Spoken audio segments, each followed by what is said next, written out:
So I should start with in 1967 when Charles Manson kind of gets out of prison. Yeah. Because this is where his kind of upper echelon informant status starts.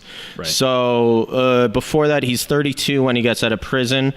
He had spent most of his life in federal prison, and that kind of comes important later, talking about MKUltra.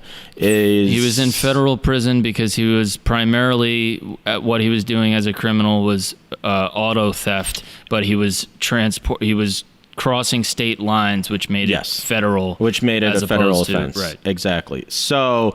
He gets out in Los Angeles County. He's not supposed to leave Los Angeles County, but he does. He goes up to San Francisco without telling, the LA parole office. And he's living in Oakland, which is right across from San Francisco. And his parole officer there was a guy named Roger Smith. Mm-hmm. So he's going there. He wasn't supposed to be in San Francisco to begin with, and he meets Roger Smith, who becomes his parole officer. And Roger Smith also works for this place called the Haight-Ashbury Free Medical Center, which is in, the Haight-Ashbury area of San Francisco. And it's his idea that Charles Manson goes to San Francisco to Haight-Ashbury, so it's very interesting that it's his parole officer who only has one client, Manson. He doesn't have any other parolees that he works with. And that's there.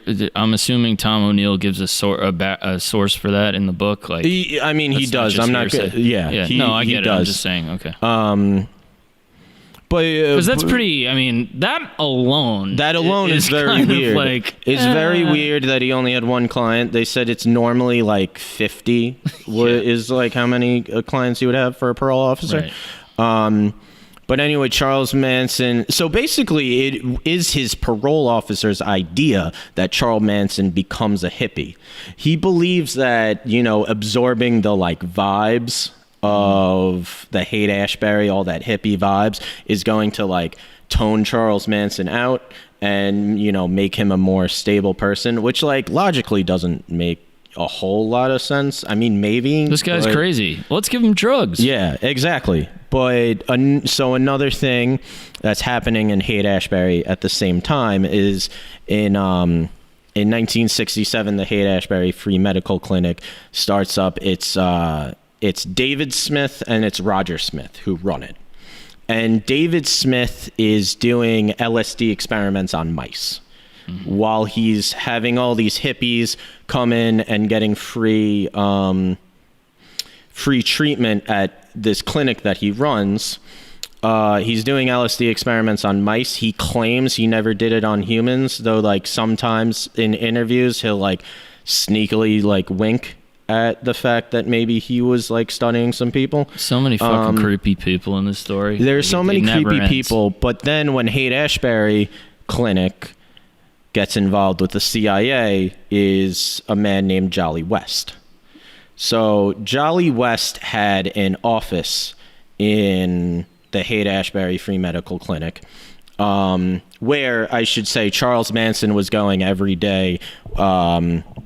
One, to see his parole officer because Roger Smith's office was there because he ran the clinic, and also because the girls, he had kind of started his family at this time. It was, it was maybe 5 or 6 of them. Yeah. Was going there pretty much every day to get, free medical treatment, STDs checks, all that stuff.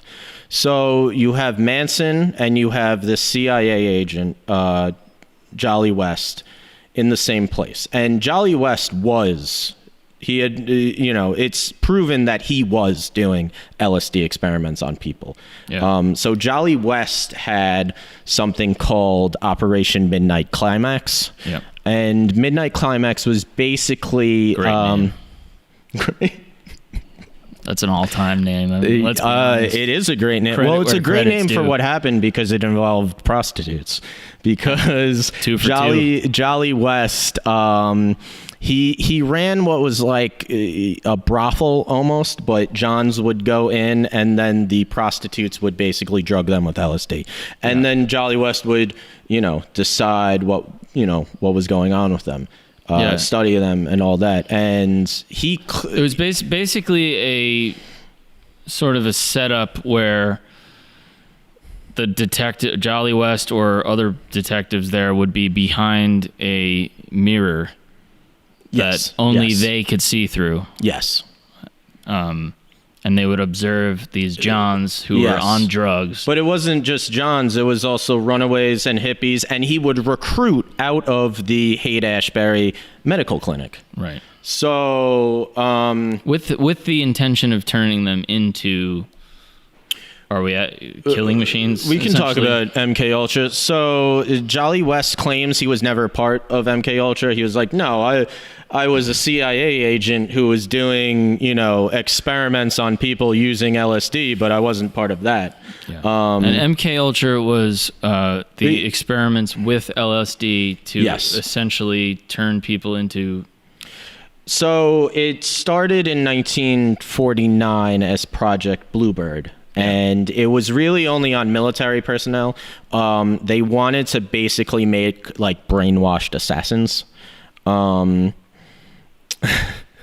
it was basically, a soldier could get dosed up on LSD, go into a place, commit a murder, have no memory of doing that, or murder someone like a woman or a child, which would like go against the soldier's moral code. It was basically a way to, get people to do things that morally they weren't okay with. Right. And, we can talk about Jolly West because we can talk about Jimmy Shaver, who he's in the book a little bit. So in the 1954, Jimmy Shaver is a airman at Lacken Air Force Base. And across from the Air Force Base, there's this bar. And one day, Jimmy Shaver, this, Air Force, I don't know if he was a pilot or he was an airman.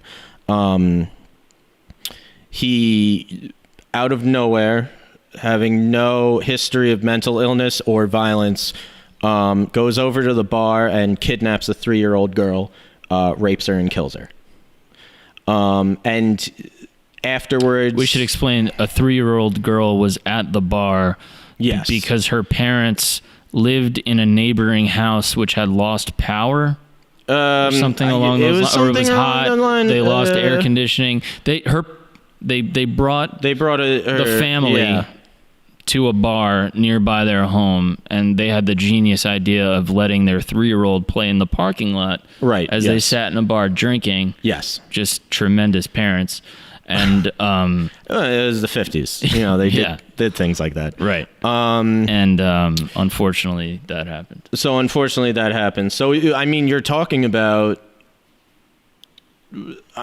there's no proof that Jimmy Shaver was experimented on by MKUltra. There is proof that he had experimental doctor's treatment for his migraines.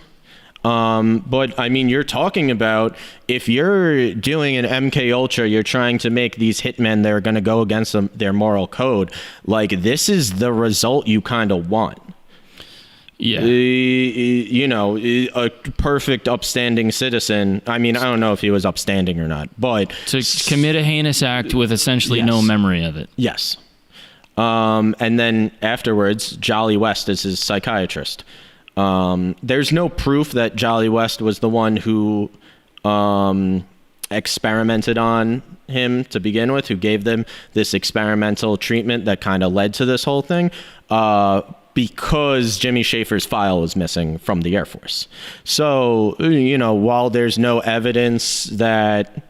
I mean, I'd hate to say this, but while there's no evidence that Jolly West was giving him these treatments, there's also no evidence that he wasn't, just because it's missing, Right. And I mean, I know it's impossible to prove a negative, but also, the files are gone, so there's nothing to do but speculate. Sure. And also, after that, it was revealed many years later that Jolly West had corresponded with Sidney Gottlieb, who was the head of MKUltra. And it was revealed that, in fact, Project Midnight Climax, that these LSD experiments he was doing in Haight-Ashbury's, that he was recruiting out of the same place where Charles Manson was hanging out every day, was in fact part of MKUltra. So, I mean, just to bring it a little I know, back to the book. I mean, we're already that's just how this story is, though. We can go a million ways with it and still not have it covered, but yeah.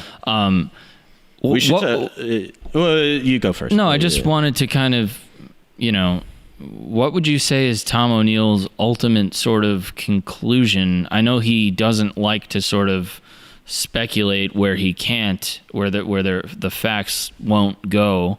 But as far as Charles Manson is concerned specifically, I mean, what's the sort of end game for Tom? Is he saying, okay, Charles is definitively an agent of, whether it's the CIA or FBI or whatever, and what is the goal? Just to kind of disrupt the peace movement, the civil rights movement? Like, speak a little on that if you can. I think specifically to Haight-Ashbury and San Francisco, he's trying to prove that this guy, Roger Smith, was not Manson's parole officer, that he was Manson's CIA handler, basically. I mean, we see Manson in a place where he has a direct link to a CIA agent. We see that his parole officer, Roger Smith, is getting him out of trouble, getting him out of arrest. Not only him, but also his followers, because Susan Atkins is also arrested at this time, and she's arrested a bit further upstate, and Roger Smith goes up there to defend her. And so he's not just getting Manson out of trouble, he's getting the family out of trouble. So I think that if you want to point to a grand CIA conspiracy that they were training these people to be MKUltra assassins, then you have to believe that Roger Smith was his handler for the CIA.